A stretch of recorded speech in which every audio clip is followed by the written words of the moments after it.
Jerusalem is home to the world's largest facility for the disabled. CBN Middle East Bureau Chief Chris Mitchell talked with its founder, Rabbi Kalman Samuels, about what has become known as the miracle of Shalva.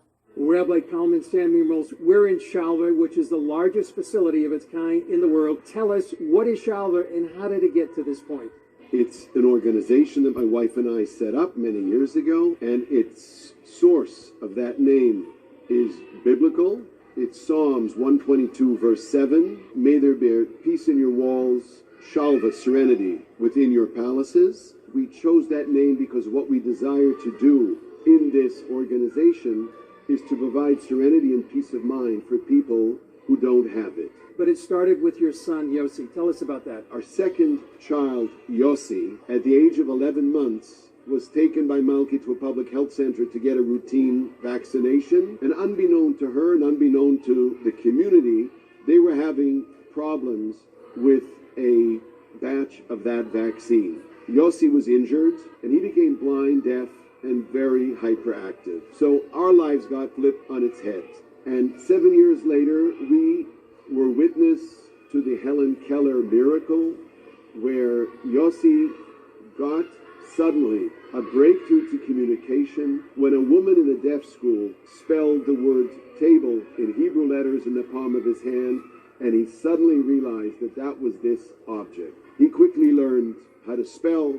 He was then taught how to speak Hebrew synthetically, and my dear wife sat me down and said, it's payback time. I made a promise that if God ever helps, I will dedicate my life to other women.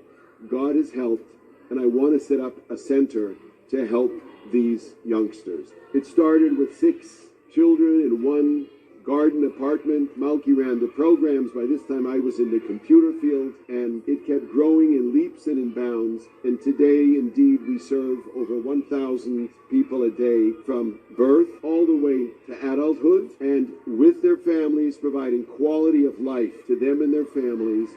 And as you can hear, this place rocks. It rocks 24/7.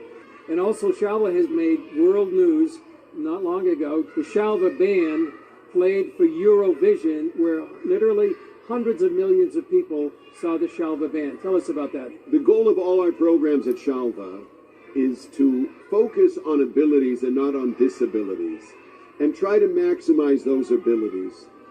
Over a decade ago, we began a music program designed to create a band, which we thought would be a nice in-house band. And we took kids with musical ability who were younger, older, and we took a great musical director, and he began to work. Last year, they were invited to play on Israel's version of America Has Talent. They rocked and they knocked off the competition. They got to the finals. Having done so, they would have been able to play in Eurovision as contestants, except that the finals fell on the Sabbath. And some of the children are religious kids, and they couldn't play. So the whole band decided we're not playing. It was huge news when they withdrew.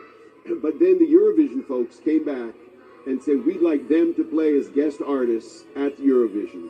So they sang A Million Dreams from The Greatest Showman at Eurovision in front of more than 200 million people, and it made waves all through Europe with the BBC and everybody else featuring this band.